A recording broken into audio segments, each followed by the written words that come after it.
Bonjour, vous écoutez Pause Report, le podcast qui décrypte et analyse chaque semaine l'actualité de la voile de compétition. Pause Report est produit par Tip & Shaft, le média des professionnels et des passionnés de voile de compétition.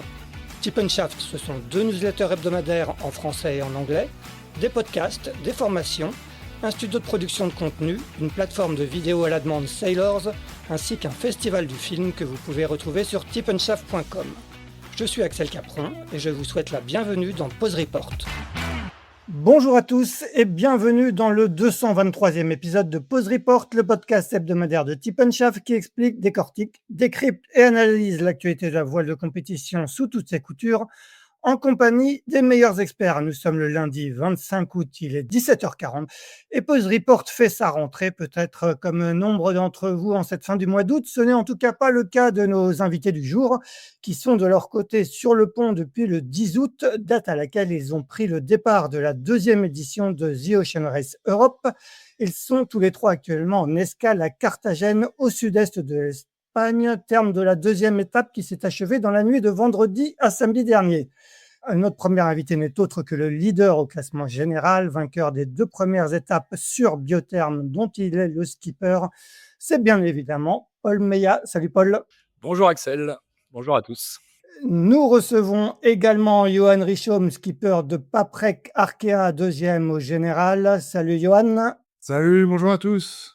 Johan qui a à ses côtés dans une chambre d'hôtel de Carthagène, Nicolas Lunven, membre de l'équipage de Holcim PRB, 2e de la 2e étape et 4e au général, classement qui devrait évoluer suite à la décision prise par le jury international de la course, mais on va en reparler. Salut Nico.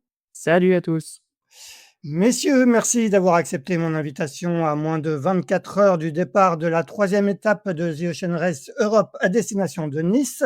Avant de vous donner la parole, je vais comme d'habitude faire un bref retour sur ce qui s'est passé jusqu'ici sur cette 2e édition. Le coup d'envoi a donc été donné au nord de l'Allemagne, à Kiel, le 10 août, théâtre d'un accident aussi spectaculaire qu'inhabituel en IMOCA, à savoir la collision entre Alla Grande Mapei et Holcim PRB qui a contraint les 2 équipages à rentrer au port et à renoncer à cette première étape, chacun ayant par ailleurs réclamé contre l'autre.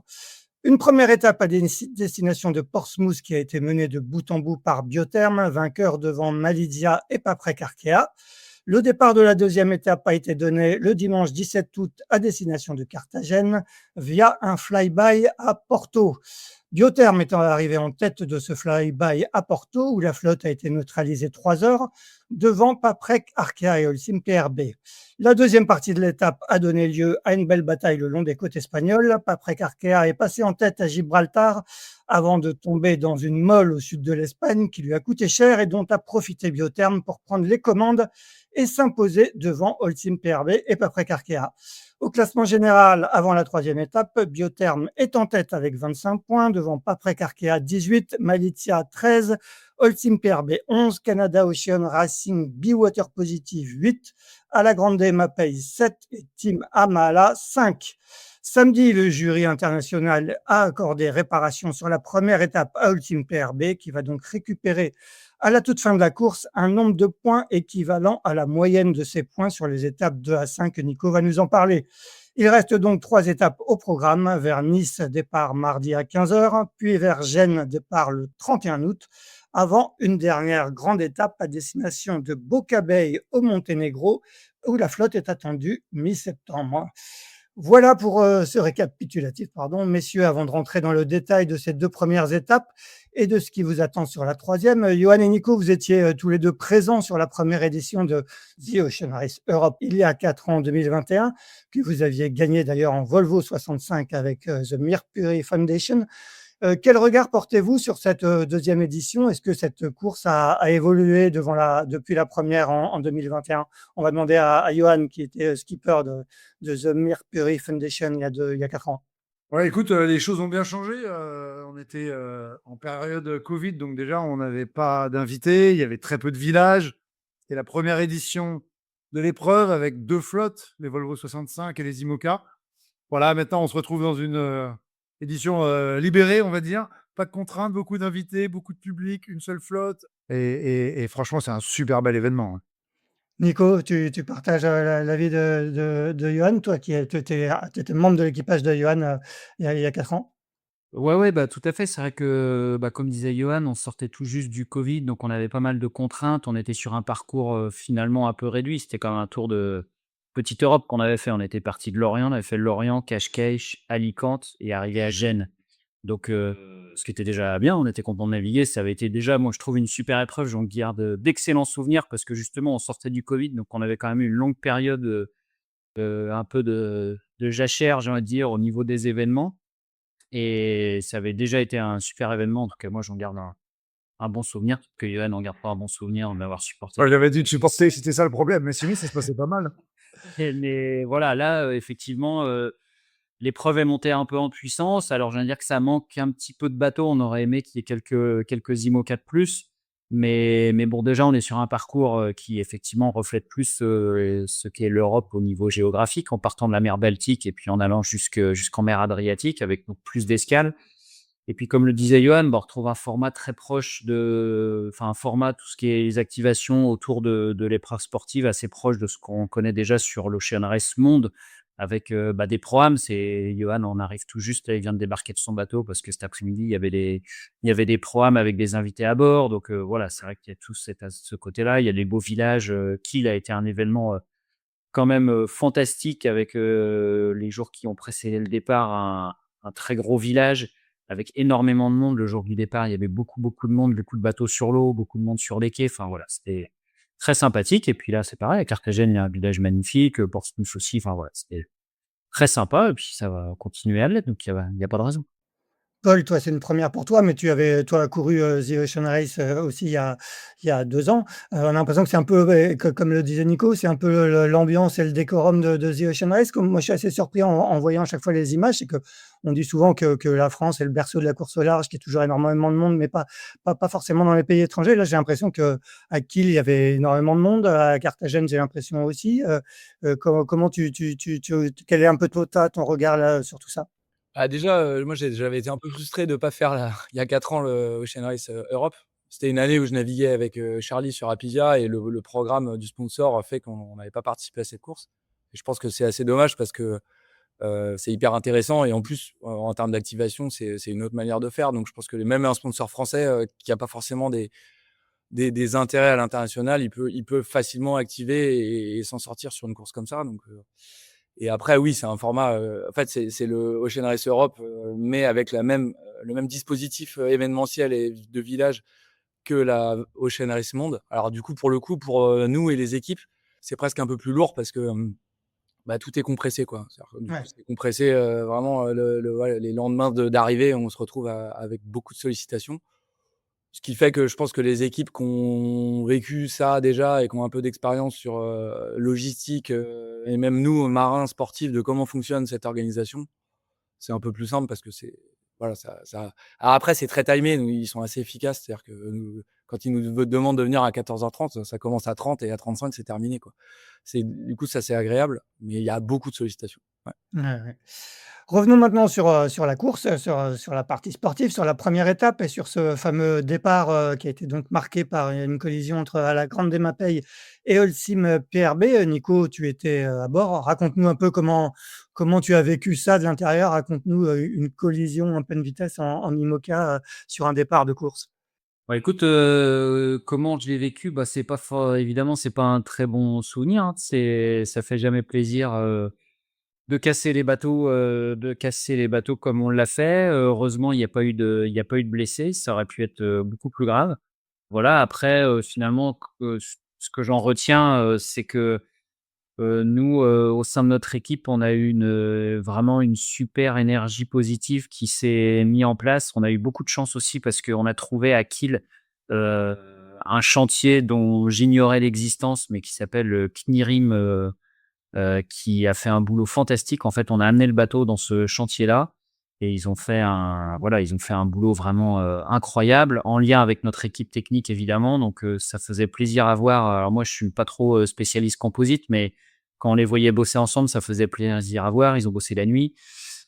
quand il fallait et voilà, donc au final, ça a presque soudé notre équipe, encore un petit peu plus. Ça a donné finalement une bonne énergie, une bonne impulsion et puis en plus, bah, le fait de pouvoir prendre le départ à Portsmouth et puis de faire un résultat correct sur les on va dire les 2 demi-étapes là de Portsmouth, Porto et Porto, Carthagène et ben, du coup voilà, ça a fait plaisir à tout le monde. On voyait qu'il y avait des regards heureux à l'arrivée à Carthagène dans les regards de notre équipe technique, de voir le bateau arriver, pour une fois en bon état, en un seul morceau et voilà, ça faisait du bien à tout le monde.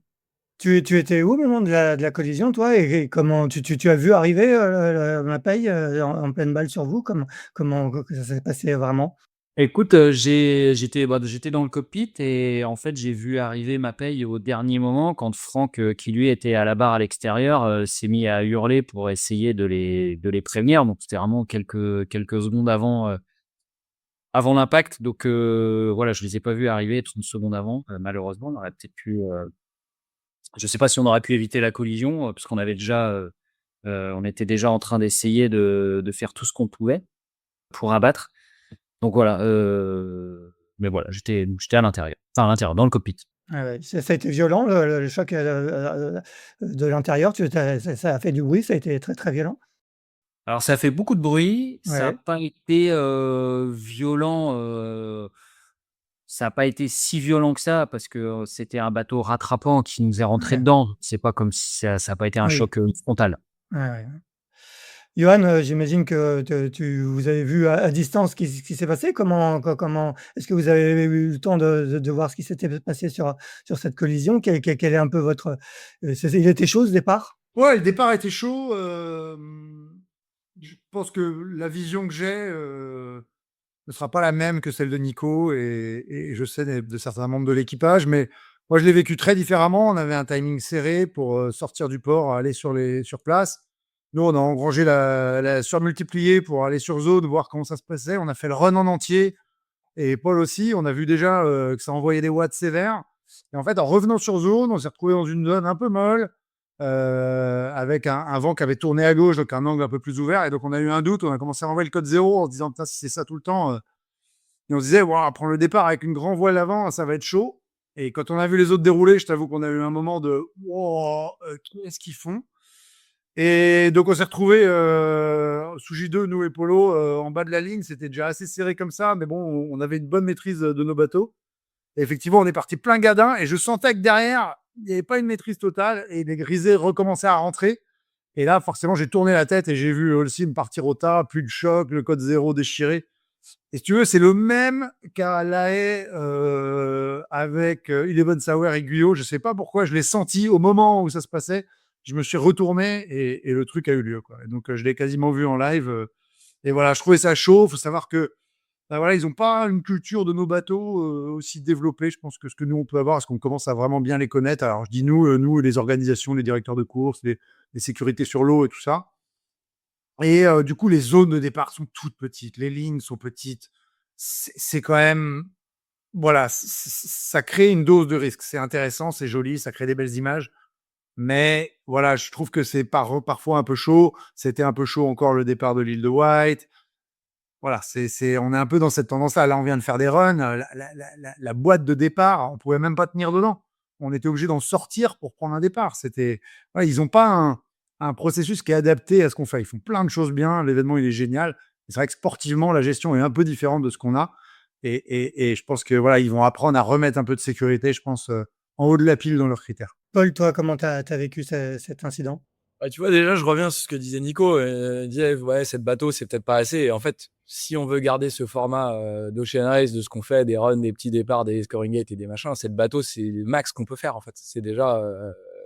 Donc finalement, est-ce que c'est pas bien, en fait, d'être pas trop nombreux et c'est plus qualitatif, c'est mieux pour nos sponsors aussi, hein, parce qu'on est moins nombreux. Donc finalement, quand tu es à 7, bah, on parle beaucoup plus de ton sponsor que si tu es à 10 et que si tu es à 40 surtout. Donc voilà, c'est une première réflexion. Donc est-ce qu'à 10, on arriverait à faire des départs au reaching en IMOCA? Je sais pas. Je pense que c'est quand même compliqué. Et donc peut-être que oui, peut-être qu'on peut pas faire des départs au reaching à chaque fois. Peut-être que à partir d'une certaine force de vent, il faut peut-être mettre en place d'autres choses. Là, il y a aussi quelque chose, ils sont un peu revenus dessus, mais une scoring gate qui est à, je sais plus, même pas 5 minutes, non, 5 minutes, on l'a croisé, je crois. 2000 écailles, c'était pas beaucoup. Ouais, c'était 2000, quelque chose, 2000 et demi. Mais Ouais, 5 minutes après le ouais. départ, on est sur une scoring gate qui vaut 2 points, ce qui est énorme. Ouais, c'est chaud. Ouais. 2 points, quand on voit que c'est quand même, 2, 3, 4 bateaux qui jouent un peu le podium et qui sont devant, il y a quasiment plus d'enjeux à choper une scoring gate enfin, les scoring gates sont très importantes. Donc, c'est une autre manière de naviguer, voilà, c'est aussi qu'on a des bateaux qui coûtent cher, qui sont fragiles. Ouais, c'est un peu stressant et en même temps, c'est ce que aussi recherche cette organisation-là. Et puis, mine de rien, la culture du drama, c'est un peu voilà, ça fait plaisir à personne, mais en même temps, ça fait quand même des histoires à raconter. Donc, Ouais, c'est un peu dans la culture de The Ocean Race. Nico, juste un dernier mot sur ce sujet. Au moment où vous rentrez au port à Kiel, quand vous voyez l'étendue des dégâts, est-ce que sur le coup, qu'est-ce que tu te dis? Tu te dis, c'est râpé pour toute la course ou très vite vous avez compris que vous alliez pouvoir, réparer et peut-être être présent à Portsmouth pour le départ? Écoute, le temps qu'on revienne, se mettre au ponton parce qu'il y avait un petit peu de route, parce que la zone de départ était à la sortie de la rivière de Kiel et le ponton était quasiment au fond de la rivière, donc il y avait au moins 1 heure, voire 1 heure et demie de route pour rentrer. Et le temps qu'on rentre, on avait quasiment, le plan était déjà, défini par notre équipe technique, pour amener le bateau dans ce sentier, pour, faire les réparations. Les contacts étaient déjà pris, donc avec le chantier évidemment, avec les architectes du bateau, donc finalement derrière tout s'est déroulé. Donc on avait encore, des petites zones d'incertitude, parce qu'avec des chocs aussi importants, il a quand même fallu faire expertiser le bateau. On a aussi été obligé de changer le tirant sous la outrigueur, le galopant, enfin voilà, donc on n'était quand même pas à l'abri, d'avoir, des mauvaises surprises jusqu'au dernier moment. Mais au final, ça s'est finalement pas trop mal déroulé, donc on a réussi même à repartir de Kiel un tout petit peu plus tôt que ce qu'on avait imaginé au début. Et finalement, vous avez donc, le jury international vous a donné raison, au détriment de la Grande Mapei, il s'est réuni samedi, donc vous attribuera des points à la moyenne de vos points sur les étapes, 2 à 5 à la fin de la course. C'est une décision, logique selon toi? Écoute, logique, je sais pas si je suis bien placé pour, dire si c'est logique ou pas, puisque je suis évidemment parti pris. En tout cas, c'est une Ouais, ouais. décision qui nous convient. Maintenant, logique, je laisse aux gens neutres, savoir si c'est logique ou pas. Bon, Johan, est-ce que toi C'est nous les gens neutres, d'extérieur, du coup? tu une personne neutre, est-ce que Non, je pense que c'est assez fair. Voilà, nous, on avait proposé autre chose, mais je pense qu'au final, effectivement, la moyenne des manches courues, sauf celle de la fin, histoire d'avoir un classement et quelque chose de défini avant les dernières étapes, ou la dernière côtier plutôt, c'est ça? Ou le dernier côtier, je crois. C'est à l'arrivée au bocal. De l'étape ah oui, il y a 2 un tout enfin, dernier côtier, Ouais. Voilà, écoute, ça paraît juste. Je pense que la pression est plutôt sur Holcim parce que nous, on proposait de les redresser à une place de 2 sur l'étape. Maintenant, faire un 2 de moyenne entre maintenant et Boca, c'est pas évident. Donc, je pense qu'ils n'ont pas forcément tiré la bonne carte. et c'est pas nous qui avons choisi. Ah, je sais bien, c'est bien. Mais vous avez tiré une carte. Une carte, c'est au hasard que tu la tires. Ah oui, oui. Mais je veux dire, la proposition des autres concurrents, puisqu'on a eu le droit de donner notre mot. Alors, je sais pareil, pas quelle influence on a pu avoir. Voilà. Je pense que la pression, elle est sur Holcim maintenant de faire une scoreline de dingue, quoi, d'enchaîner des super résultats pour mettre en valeur voilà, cette redress qui va leur accorder des points sur la première manche. Il y a eu une belle étape, Paul, que Biotherm a remportée avec, vous avez comme je disais en introduction, que vous avez mené de bout en bout, hein. Je crois que vous passez en tête à la fameuse scoring gate, dont tu parlais, et vous terminez, devant à Portsmouth. C'était un peu tout s'est déroulé, comme sur des roulettes sur cette étape. Raconte-nous un petit peu comment ça s'est passé? Non, on s'est quand même fait doubler par Paprec, après la scoring gate juste avant le premier pont là, au Danemark. Après c'était une étape, ouais, vraiment super là. Enfin, quand on se retrouve bord à bord avec Paprec, Arkea jusqu'à la scoring gate, on est à plus de 30 nœuds de moyenne. C'est vrai que c'est sur mer plate, c'est quand même des conditions, hein, quand tu rentres d'un Vendée Globe où globalement on navigue énormément sur mer plate et depuis le début de la course, on a quand même été assez chanceux avec la météo où on se fait des bords de portant et de reaching très rapides. Donc c'est sûr que c'est très agréable de naviguer sur ces bateaux dans ces conditions-là. Et après, en fait, ça s'est joué plus sur le nord du Danemark où c'est vrai le bateau va bien au près et on a un petit avantage sur eux. Après, tu vois, sur la deuxième étape, c'était un peu l'inverse où on sait que au portant, dès que c'est un peu du médium ou un peu plus de vent, et surtout dès qu'il y a un petit peu de mer, Paprec va plus vite que nous. Donc c'est rigolo parce que c'est pas une course de monotypie, ça ressemble à ce qu'on fait en Figaro quand même sur le placement, etc. Mais en même temps, on a des bateaux qui sont totalement différents. Donc il y a des petites différences et qui fait que faut des fois avoir un peu la tête froide, se dire que ça va aussi se jouer dans les transitions. Et c'est vrai que pour l'instant, globalement, la course, ça s'est quand même joué plus sur les placements et les transitions que sur autre chose. Et là, à mon avis, on arrive en mai, donc ça va être encore plus le cas. Donc je pense que ça va quand même plus se jouer en météo et en régate côtière qu'autre chose. Quel est le sentiment à l'arrivée quand tu coupes la ligne en tête? Je crois que ta première grande victoire sur Biotherm. Ouais, bah ça c'est incroyable parce que c'est un projet qu'on a commencé il y a plus de 3 ans. On a construit le bateau.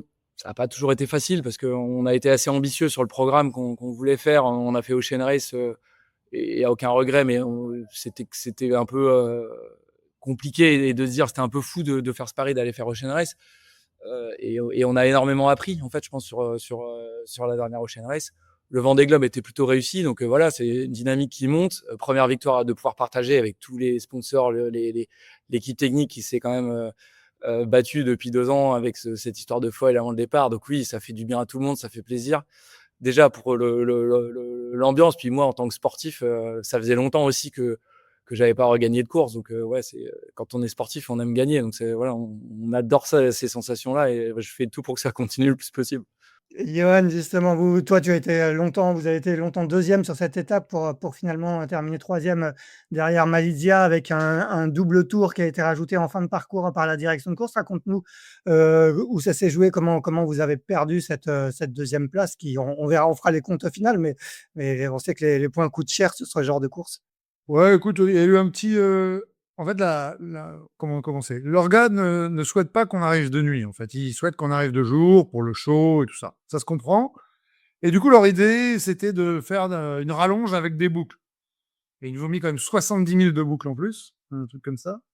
Et du coup, on a engagé la boucle et on s'est un peu trompé dans le choix de voile. Je me suis un peu endormi cérébralement et du coup, j'ai oublié d'organer. Et du coup, on s'est fait passer par Malizia. Donc effectivement, on avait fait la majorité de la manche devant, mais voilà, on perd une place à la fin, donc c'était un peu dommage. Écoute, c'est comme ça, ça fait partie des erreurs. Faut essayer de les éviter, mais il faut aussi arriver à garder la tête froide, à les oublier et à regarder ce qu'on a bien fait, ce qui était quand même de bien naviguer quand même toute cette étape-là dans des conditions qui n'étaient pas toujours optimales pour nous, dans lesquelles on cherche surtout à faire progresser le bateau, donc tout ce qui est le près, dans le médium, essayer de le faire voler tôt et tout ça, et sur lequel on a eu des gros gains, des grosses améliorations depuis le début de l'année. Donc on est quand même super content. Tu notes vraiment qu'il y a un gap par rapport au bateau qui a terminé le Vendée Globe? Ah ouais, je referais bien un Vendée Globe comme ça maintenant. Franchement, c'est pas la même chose. Non, non, non, enfin, je sais pas si ça se voit chez les autres et tout ça, mais en tout cas, moi, je sais pas si ça joue psychologiquement ou quoi, mais je suis vraiment sur un bateau différent. Très honnêtement, quand on a commencé ce projet, moi, j'avais pas de connaissance des IMOCA à foil et ça a été une vraie courbe d'apprentissage hyper pentue. Alors, soit on a eu des bons résultats, des choses dans lesquelles on a été bon, mais on n'avait pas une compréhension. Comme aujourd'hui, je peux avoir des éléments qui font qu'un IMOCA à foil est performant. Donc, je suis trop content d'en être là, trop content d'avoir pu développer le bateau dans sa 3e année, et en plus de faire ça en parallèle du développement d'un nouveau bateau qui rentre en construction. Du coup, c'est une phase géniale en termes de, tu vois, de perfo, technologie, archi-naval. Pour moi, c'est un bon kiff en ce moment. Nico, donc départ de la deuxième étape le 17 août de Portsmouth, donc vous arrivez dans les temps, je crois que vous êtes arrivé la veille ou dans la nuit précédant le départ de cette étape. Dans quel état d'esprit un peu vous êtes au départ de cette étape? Est-ce que c'est pleinement rassuré sur le bateau après le convoyage et donc vous vous dites on peut y aller à fond ou un peu bon, on y va mollo au début pour voir si tout tient? Quel est un peu l'état d'esprit à bord? Ouais, ça là-dessus, on n'avait pas trop de doutes. En tout cas, moi, j'en avais pas, mais je pense que personne dans l'équipe avait vraiment de doute sur la qualité de la réparation, parce que comme je te le disais tout à l'heure, vraiment, on s'est retrouvé dans un chantier de très très haute qualité à Kiel, hein, qui a rien à envier à des chantiers qu'on connaît comme Multiplast et CDK. Donc là-dessus, il y avait aucune inquiétude. C'était plus nous, dans notre manière de naviguer, où placer le curseur parce que départ de Kos dans le Solent, les conditions étaient paradisiaques, il faisait beau, il y avait, une dizaine de nœuds de vent, c'était sympa, mais tu pas à l'abri de t'échouer sur un banc de sable ou de te prendre un petit bateau de plaisance parce que comme c'était un dimanche après-midi et qu'il faisait très beau, il y avait beaucoup de monde sur l'eau à se promener. Soit pour venir voir nos bateaux, soit juste pour se promener et comme le font les gens, là-bas ou comme ils le font en baie de Quiberon. Voilà, on s'était dit: «Bah, en même temps, faut essayer de repartir du bon pied, d'un point de vue de la compétition, mais on n'a vraiment pas droit à l'erreur parce que si c'est pour se retrouver sur un banc de sable ou s'encastrer encore une fois à notre bateau ou faire une bêtise ou je sais pas quoi, voilà, là, on va commencer par passer pour des imbéciles». Donc c'était pas trop notre volonté. Donc on avait en même temps, cette petite pointe de prudence, mais quand même envie de bien faire, d'être quand même à l'attaque. Donc on a essayé de trouver, le bon dosage là-dessus pour notre état d'esprit au départ. Et ce qui a été le cas finalement, quand vous arrivez, je crois que vous êtes 3e à Porto là au fly-by, j'imagine que ça vous a quelque part rassuré? C'était une belle récompense? Ouais, voilà, exactement. Après effectivement, une fois que l'étape est partie, on est, assez vite rentré dans le bain de la compétition et on a, je pense assez vite oublié ce malheureux événement du départ de Kiel pour vraiment se concentrer sur la compétition et puis effectivement, le fait d'arriver 3e à Porto et puis surtout 2e ici à Carthagène, ça a permis, j'ai envie de dire, d'oublier définitivement, ce mauvais passage. Paul, sur cette première partie d'étape, hein, on rappelle que cette étape, elle comptait double, hein, il y avait autant de points attribués, au passage de Porto qu'à l'arrivée à Carthagène. Là, ça se joue, elle a été très serrée, hein, vous êtes, très, très groupés au passage du Cap Finistère. Ça se joue où, votre petit, avantage sur la fin là? Vous arrivez à creuser, avant la dernière marque, si je ne me trompe pas? Ouais, alors ça se joue même à plus d'endroits que ça parce que, on part très bien de cause, mais, bah, on souffre un peu parce qu'on traverse la Manche quand même dans quasiment 25 nœuds à un moment et puis, vent contre courant. Donc en fait, dès que le vent se met contre le courant, la mer se creuse et là, on voit une fusée, qui nous passe sous le vent, rouge et bleu et du coup, bon, bah, on le savait. Donc après, c'est sûr que moi, je le sais très bien et il faut aussi bien expliquer aux gens que, bah, on peut pas être plus rapide tout le temps que les autres. Donc il y a des conditions où on est plus rapide, d'autres moins. Et globalement, on s'est tous plus ou moins arrêtés à Ouessant aussi. Donc il y a eu une première transition euh, qui finalement aurait pu créer des énormes écarts dans la flotte, mais ça on n'a pas créé tant que ça. Et c'est plutôt avant le Cap Finistère où en fait, voilà, on se retrouve dans un petit front avec plus de gauche, enfin certains modèles voyaient, et ça s'est plus joué sur ce positionnement-là où finalement notre position, notre petit décalage un peu plus ouest avec Holcim qui nous a permis d'arriver devant en fait au waypoint alpha. Et la fin de la course, elle n'a pas été simple parce que le vent est rentré fort et puis il y avait énormément d'instabilité. Donc en fait, entre le waypoint au large, le bêta et l'arrivée, sur le papier, c'était un espèce de truc un peu tout droit. Et puis finalement, on s'est retrouvé à tirer des bords au VMG avec des choix de voile, à changement de voile, des peelings, où on voit des belles images d'ailleurs des OBR où tous les équipiers ils se font éclater à changer les voiles à l'avant parce qu'il y avait de la mer et que ça plantait. Et donc ouais, non, c'était pas si simple, mais en tout cas, la phase avant le Cap Finistère, elle était assez géniale parce qu'on était tous les bateaux à vue à tirer des bords au près. Euh, c'est rare en IMOCA quand même de vivre ça et ces courses-là elles nous le permettent, donc ça c'était génial. La fusée, rouge et bleu, c'était donc pas près Carquea. Yoann, raconte-nous comment toi tu as vécu cette étape et l'issue de cette étape? Ouais, bah écoute, je pense que Paul résume bien le truc. On a des performances très différentes. Et effectivement, nous, on sait, on a tuné notre bateau depuis le début pour être hyper performant au portant. Alors, comme je disais tout à l'heure, on essaie de combler les autres conditions où on a plus de lacunes, mais effectivement, on a un avantage auprès. On a un bateau qui est probablement le premier bateau volant totalement en IMOCA. Et du coup, ben, on fait des vols stabilisés au-dessus de l'eau pendant des heures, même quand la mer est formée. Et ça a été le cas. Donc, dans la descente de la Manche, on a raté la transition à Ouessant, où ça s'est fermé devant nous alors qu'on était en train d'engager le front vert. Et on se retrouve à ressortir de là à 10 minutes derrière les autres. On renchaîne à tout le lobe de Gascogne, on cravache pour revenir. Effectivement, on joue bien un petit front, comme dit Paul. Alors, il était devant, donc il a mieux joué que nous. Mais voilà, on récupère Malidia et puis on part sur un gros reaching vers l'ouest où là, on dépose Malidia effectivement. Et le dernier bord retour à Porto, on arrive à se faire Holcim peut-être sur un choix de voile, peut-être sur pas mal de perfos bateau, effectivement.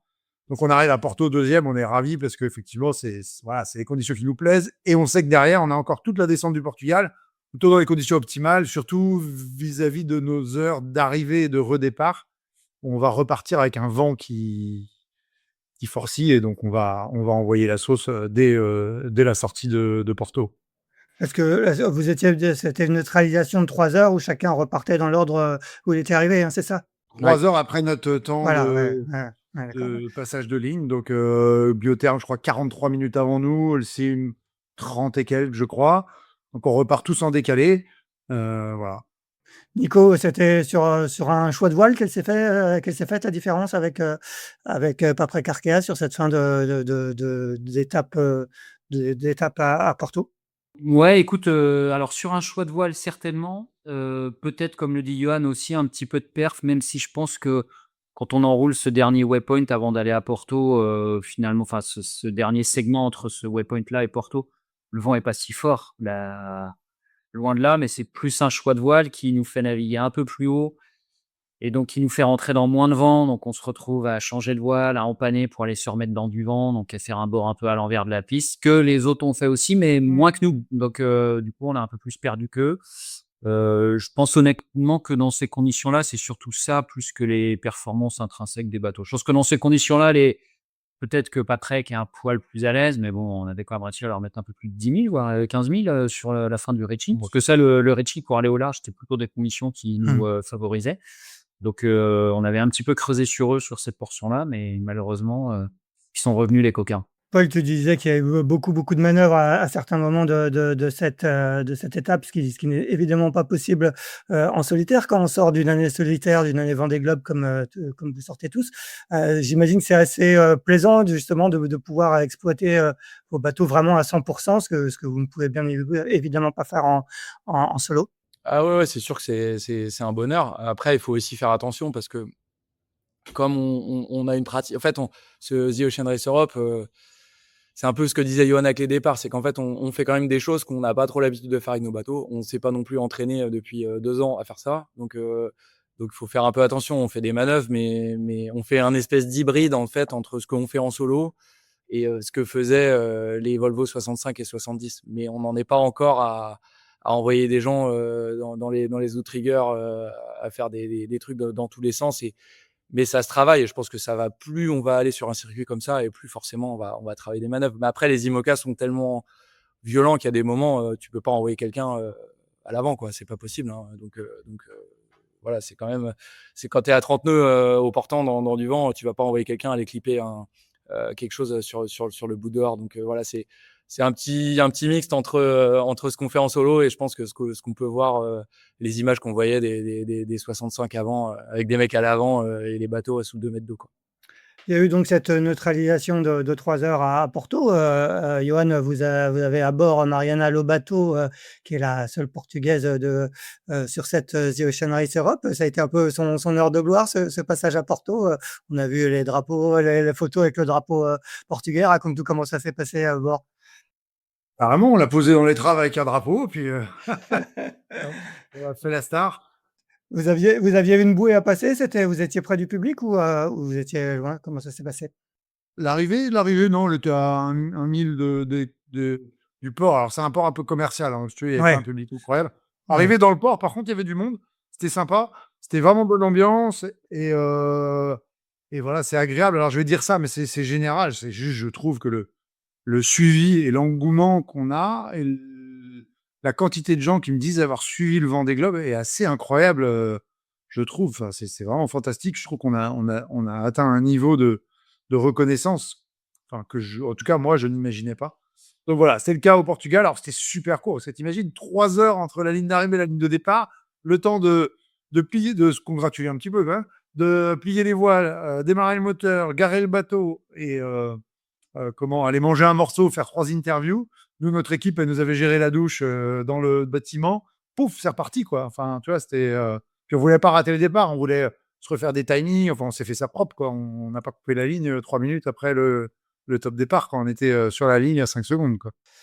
Départ de cette deuxième partie d'étape donc à destination de Carthagène où vous êtes en ce moment. Là, il y a eu, comme d'habitude, c'est toujours été vous tricotez toujours le long des côtes espagnoles, sud Portugal et espagnol. Johan, c'est vous qui sortez en tête à Gibraltar. Raconte-nous où elle s'est fait la petite différence, parce que vous avez après compté jusqu'à une quarantaine de milles avant, je crois, sur vos poursuivants qui étaient Biotherm et Ultimper B.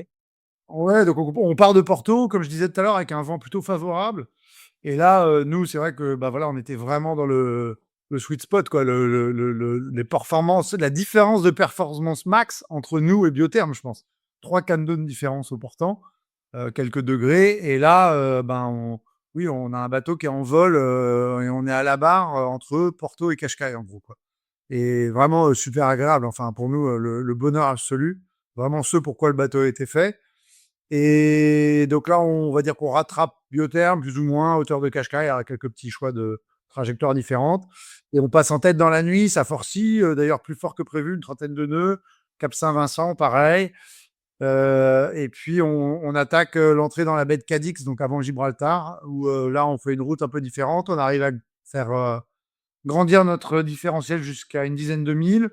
On passe Gibraltar dans des conditions correctes, une quinzaine de nœuds. Derrière, le ventilateur est complètement allumé. Ça monte à 33, 34 dans l'axe de Gibraltar. Donc, les bateaux sont plutôt hyper rapides.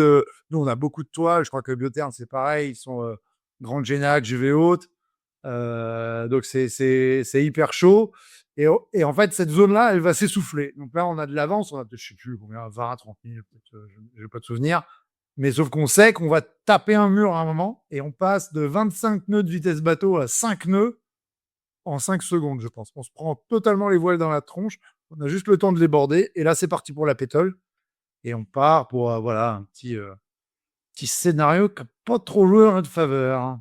Ouais, on va en reparler. Nico, vous êtes justement du coup à ce moment-là, comme vient de raconter Johan, vous avez 30-40 000 de retard sur après Carquea, mais j'imagine que tu vois bien la bulle sans vent, la pétole arriver devant. Qu'est-ce que vous vous dites? Vous vous dites encore qu'il y a un coup à jouer? Quel est un peu l'état d'esprit à bord dans ces cas-là? Ouais, effectivement, on sait que, du coup, une fois qu'on est rentré en Méditerranée, ça va être une autre manière de naviguer et avec sans doute pas mal de rebondissements de situation et puis, comme l'expliquait Johan, là, dès qu'on est sorti du flux de vent de Gibraltar, le vent s'est cassé la figure, très rapidement, est revenu assez vite, en fait. Là, on est au sud assez vite, donc là, finalement, bon, l'élastique s'est vraiment resserré, mais pas près qui était toujours devant. Par contre, après, on avait une zone de transition, le lendemain matin, là, en fin de milieu, le lendemain matin, qui normalement devait nous passer dessus sans trop de difficultés. Et puis, je pense que Johan a un avis un peu différent sur la difficulté à laquelle elle nous est passée dessus, surtout sur eux. Donc là, voilà, donc là, c'est là où Biotherm a réussi à s'échapper en faisant une route un petit peu différente. Nous, sur une route intermédiaire, on a réussi un peu à embrayer le pas à Biotherm et puis, on a lâchement abandonné Paprec, dans notre sillage. On va demander à Paul comment ils ont réussi à s'échapper un peu par une trajectoire un peu plus au nord. Mais juste avant, un petit mot, Johan. On voit effectivement sur la trace du bateau que là, ça va un peu dans tous les sens. Raconte-nous comment on vit ces périodes, même si vous avez l'habitude, hein, vous avez tous vécu en Figaro ou sur d'autres supports, ces moments de pétole où on cherche la porte de sortie. Raconte-nous un peu comment est l'ambiance à bord dans ces cas-là? Bah, écoute, on était tendax du fait qu'effectivement, ça se retende, ça se resserre. Biotherm revient à 2000. Nous, on retouche un peu de vent. On arrive à réaccroître l'écart. Mais en fait, on sait tous qu'on doit faire ce bord vers le nord. Et en fait, nous, on n'a jamais l'opportunité de le faire. Le vent est dans l'axe. Et si on veut faire le tribord qui monte au nord, en fait, on doit repartir dans l'autre sens en marche arrière. Et en plus, on est dans un flux de courant assez fort, 2 nœuds et demi, presque 3 parfois.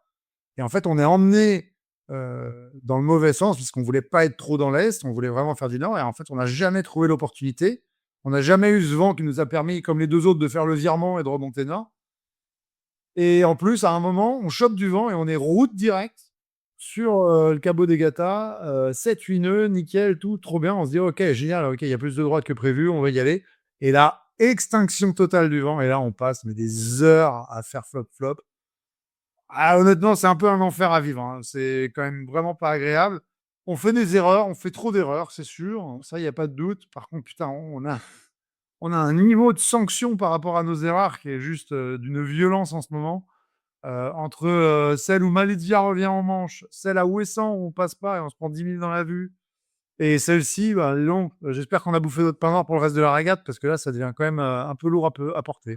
Paul, donc vous parvenez à vous extraire de cette bulle et de prendre du coup un avantage décisif à ce moment de la course. Raconte-nous comment ça s'est passé, chez vous? Comment vous avez négocié ce passage?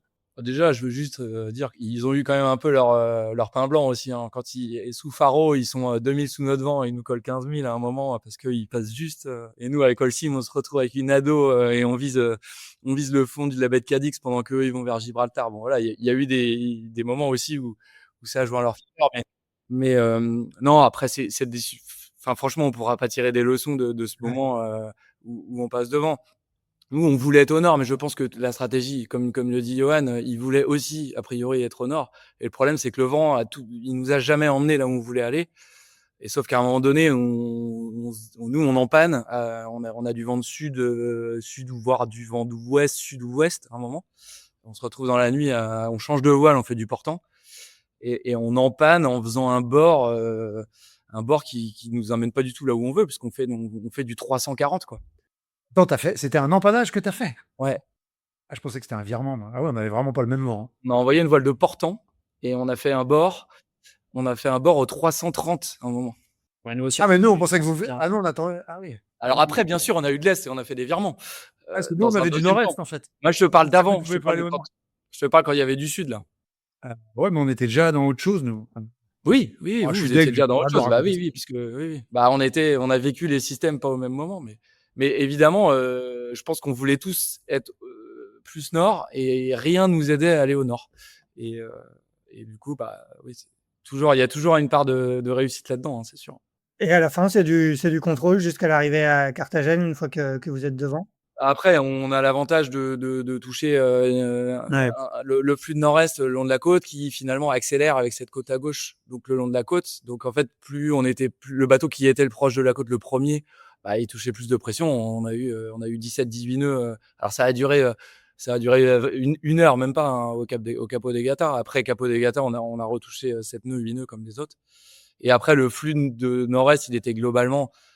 Alors, il y a eu des petites différences entre le jour et la nuit, des petites influences thermiques et tout, mais la course, elle était jouée parce que c'est resté. Il y a plus eu de transition jusqu'à l'arrivée, en fait. Bon, l'arrivée, c'est une troisième victoire sur 3 étapes, hein, c'est un peu l'état de grâce. Est-ce que cet état de grâce, tu l'expliques comment, Paul? Est-ce que c'est parce que vous avez un bateau, peut-être plus adapté à ce genre de parcours? Est-ce que c'est, un équipage bien rodé? Ou est-ce que c'est la maturité du projet? Comment tu expliques? C'est un peu tout. Ouais, forcément, pour que ça marche aussi bien, ça peut pas être qu'une seule chose. Donc, le bateau, il est bien, mais en même temps, comme on a tous débriefé, ça se joue quand même beaucoup sur des choix en fait de transition. Donc, il y a pas que ça. L'équipage, forcément, je suis hyper content. J'avais ciblé ces personnes, je voulais qu'ils viennent et c'est sûr qu'il y a une super dynamique. On s'est pas beaucoup entraîné ensemble, mais il y a aussi une forme, je pense, d'envie aussi. On a ciblé cette course cette année, on a que celle-là.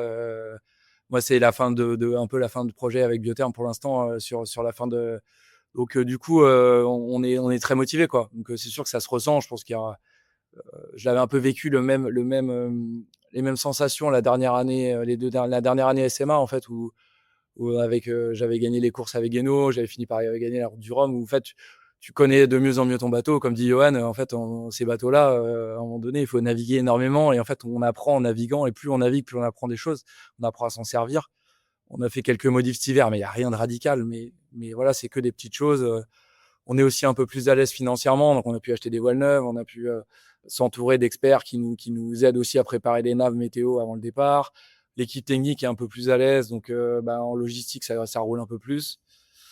Enfin voilà, je pense que c'est plein de petites choses qui font que ça va mieux et que du coup la dynamique est en marche et du coup on est en confiance et voilà, on va essayer de maintenir ça le plus longtemps possible. On rappelle que l'équipage est composé d'Amélie Grassi, Jacques Boutel, Sam Goodchild et il y a Benjamin Ferré qui va vous rejoindre, hein, c'est ça? il nous rejoint et c'est Jack qui est parti, ouais. D'accord. Nico, comment aborder la suite maintenant? Il y a une bonne avance au classement, parce qu'on rappelle que c'est un classement par points, 7 points d'avance, en tout cas pour Biotherm sur Paprec Arkea. Vous attendrez bien évidemment la fin pour savoir combien de points vous avez, mais comment on aborde la suite, vis-à-vis du leader? Il va être, dur à aller chercher. Comment tu vois un petit peu l'état des lieux au classement général? Écoute, Axel, comment on aborde les choses? Bah, nous, on a une grande motivation, surtout que cette histoire de redress nous permet de potentiellement, virtuellement, je sais pas quel terme utiliser, mais de rester dans le match, même si effectivement, pour le moment, Biotherm a beaucoup d'avance puisqu'ils ont récolté tous les points qui étaient à prendre entre les victoires d'étape, mais aussi les scoring gates qu'ils ont à chaque fois passé en tête, avec, comme le disait Paul tout à l'heure au début, avec 2 points de bonus pour le premier, avec 1 point pour le deuxième qui passe la scoring gate, et puis bah, les suivants n'ont pas de points de bonus. Donc voilà, Biotherm a beaucoup d'avance. Maintenant, on n'est qu'à la moitié de la course à peu près, enfin même pas à peu près. On a distribué 25 points disponibles pour le premier et il y en a encore 35 à distribuer. Ah ouais, donc on n'est pas encore à la moitié. Pas encore On à n'est la pas moitié. encore à la moitié, pardon. On n'est pas Si encore à tu la as besoin d'autres renseignements, après, je demande. Ah bah, c'est pas vrai pour l'étape, alors y a pas de- Si j'ai des questions, je t'appelle. Ouais, voilà, donc Je suis à terre. Hein, presque, voilà, on est presque à la moitié de la course, mais pas tout à fait, pour être précis. Donc voilà, c'est pas encore fini, même si effectivement, je préférerais être à la place de Biotherm qu'à la nôtre. Je pense que Paul, il doit pas non plus s'imaginer que la course est déjà gagnée, loin de là. Et voilà, il va encore se passer beaucoup de choses, comme on le disait tout à l'heure. On est en Méditerranée, donc peut-être pas mal de retournements de situation. Donc voilà, nous on est à fond, j'ai envie de dire. Un petit mot sur la skippeuse du bateau, hein, qui t'a succédé à la barre de Simpierbe, Rosaline Kuiper, la néerlandaise. Comment elle prend un petit peu en main son rôle de skippeuse, sachant qu'elle est quand même entourée d'un sacré équipage entre toi, Franck Camas, Alan Roberts, et Caroline Brewer, qui ont beaucoup plus d'expérience qu'elle? Ouais, bah, écoute, on a un fonctionnement, je trouve qui est assez efficace. On s'est beaucoup entraîné, puisqu'on a remis le bateau à l'eau au mois d'avril, donc tout le mois de mai, le mois de juin, on s'est entraîné, en Bretagne Sud. On a fait des entraînements d'ailleurs avec, Biotherm, certains. On a fait des entraînements aussi avec le pôle Finistère Course au Large. On a participé à la course des Caps. La course des Caps, par exemple, on a utilisé les convoyages aussi pour s'entraîner, en mode, enfin avec l'équipage quoi, avec l'équipage de course. Donc au final, on a ce fonctionnement, qui marche, je trouve plutôt bien. On a Franck par exemple qui est en charge beaucoup de la performance. C'est lui qui barre le bateau notamment sur les départs. Moi je suis en charge de la nave, voilà, donc on s'est répartis, voilà, les rôles comme ça avec, je pense, une bonne efficacité. Et Rosaline? Bah, et Rosanne, non, mais chacun, quand je dis, voilà, il y a Ouais, Franck, il y a moi qui fais la nave, Franck, qui est à la barre. Donc Rosaline, elle, voilà, qui est en charge de la cohésion, générale de toute l'équipe. On a aussi Alan Roberts qui est très impliqué dans le projet, qui s'occupe de tout le programme voile. Caroline Brewer à bord, beaucoup d'expérience, hein. Caroline, elle a gagné une Volvo Ocean Race avec, Dongfeng? oui, 2? tout à fait, ouais. Enfin, en tout cas, une avec Dongfeng, mais elle a fait beaucoup de Volvo Ocean Race. Donc voilà, on a plus un fonctionnement, effectivement, peut-être différent des autres bateaux, dans le sens où effectivement, Rosaline, en tant que skipper, n'a pas forcément, toute l'expérience, qu'a un Johan Richomme, un Paul Meillat, sur ces bateaux-là. Mais voilà, malgré tout, on a développé ce fonctionnement qui, je pense, marche bien. Caroline Brewer, qui est au passage l'invitée de Navigante, le podcast d'Hélène Cougoul, qui a le dernier numéro de Navigante.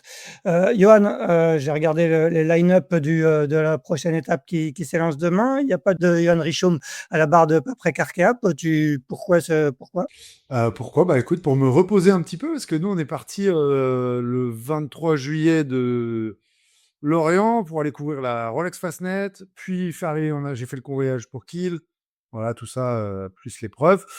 Et on enchaîne ensuite encore jusqu'au 21 septembre sur cette Ocean Race Europe. Et derrière, on a la Transat Café l'Or. Tu sais, la saison est longue, donc on avait vu avant de partir de Kiel que un petit repos, ça me ferait du bien. Donc j'avais ciblé ça. J'ai appelé mon bon lieutenant Yann Eliès, qui a répondu en environ 3 secondes qu'il était chaud pour venir. Donc j'étais super content. Moi, ça me permet d'aller passer quelques jours en famille à Nice, donc je pouvais pas avoir une étape et un lieu plus parfait pour retrouver ma famille. Donc ça, c'est top. Et puis voilà, on fera d'autres rotations un petit peu dans l'équipage aussi au fur et à mesure. En tout cas, voilà, j'ai une belle équipe de base et une belle équipe de remplaçants pour cette étape vers Nice. Tu nous dis à bord, donc Yann Eliès, Corentin Auro. Et Gaston Morvan qui nous rejoint pour 2 étapes. D'accord, très bien. On va parler pour finir de cette troisième étape qui s'élance donc mardi 15h. Paul, est-ce que j'imagine que vous avez bien regardé déjà la météo. Nico, j'avais l'impression qu'il était en train de regarder les fichiers en nous parlant.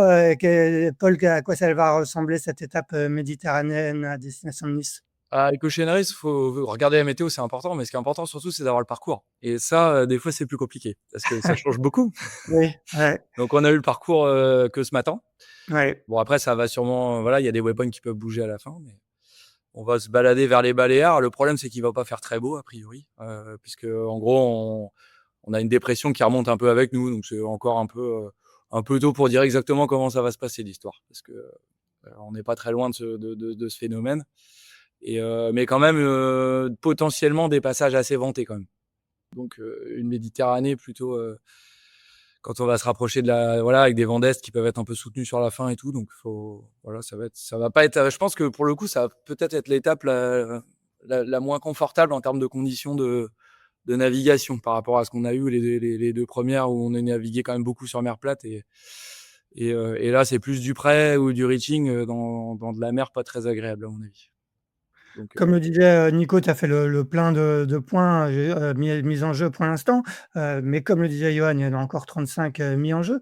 Est-ce qu'à ce stade de la course, on commence déjà à faire les calculs, à se dire que peut-être que sur certaines portions, il faudra peut-être un peu mieux gérer pour pas prendre trop de risques? Ou est-ce que vous allez continuer à naviguer comme vous l'avez fait jusqu'ici? Ah ouais, non, je pense qu'on est loin de commencer à se dire qu'il faut contrôler, parce que il y a quand même 35 points encore et puis surtout, c'est la Méditerranée, donc la Méditerranée, c'est quand même très particulier. Peut y avoir des écarts monstrueux et puis, finalement, on peut se retrouver à 7 devant la ligne, à Nice, à 5 mètres les uns des autres et savoir qui va passer en premier, quoi. Donc, je pense que, ouais, on est loin de ça. On va essayer de bien naviguer, voilà, de continuer aussi de garder la même ambiance à bord, de s'amuser, parce que c'est vrai que ces courses-là, elles sont avant tout géniales sportivement, quoi. Génial sportivement, il y a aussi une dimension voyage. Johan, est-ce que tu as déjà été en Adriatique? Vous avez déjà navigué? Là, vous allez arriver à Monténégro. J'imagine que pour tous, c'est une destination nouvelle? Ça doit être nouveau pour pas mal de monde. J'ai fait un petit peu en Adriatique, la Croatie, mais c'était vraiment de la croisière, tu vois, la Sicile et tout ça. Et non, en régate, tu vois, autour de la Sicile avec la Rolex Middle Sea Race, des choses comme ça. Et c'est des conditions qui sont souvent compliquées, intéressantes en termes de régate, mais les retournements de situation peuvent être hyper rapides. Je veux te dire comme on l'a déjà vécu. Après, ben voilà, c'est des régates longues, c'est dur de garder l'énergie et le niveau de résultats au plus haut tout le temps. Je pense qu'on est tous soumis à la pression de ne pas faire un très mauvais résultat une fois. Et donc, d'enchaîner des places de podium reste quand même une stratégie qui permet de te rapprocher de la victoire. Voilà. Maintenant, effectivement, Biotherm a une belle avance. Ça va pas être évident, mais je pense que ça va donner une régate assez intéressante, au moins entre nos 3 bateaux, si ce n'est plus. On va suivre ça avec attention, comme depuis le début de cette course. Merci à tous les 3. On va vous libérer parce que je crois qu'il y a encore pas mal d'obligations du côté de Carthagène avant le départ mardi 26 août à 15h de cette troisième étape. Bonne fin de The Ocean Race Europe. On se parlera sans doute à la toute fin. Et quant à nous, on se retrouve mardi prochain pour le 224e épisode de Pause Report. Merci à tous. Merci. Salut Axel, à bientôt. Ciao. Ciao. Ciao. Merci d'avoir écouté cet épisode de Pause Report. N'hésitez pas à nous dire ce que vous en pensez en bien ou en mal et n'hésitez pas à le partager. Si vous souhaitez suivre l'actualité de la voile de compétition, je vous encourage à vous abonner à la newsletter de Tip & Shaft, envoyée chaque vendredi à 17h. Pour vous inscrire, ça se passe sur tipnshaft.com. À bientôt!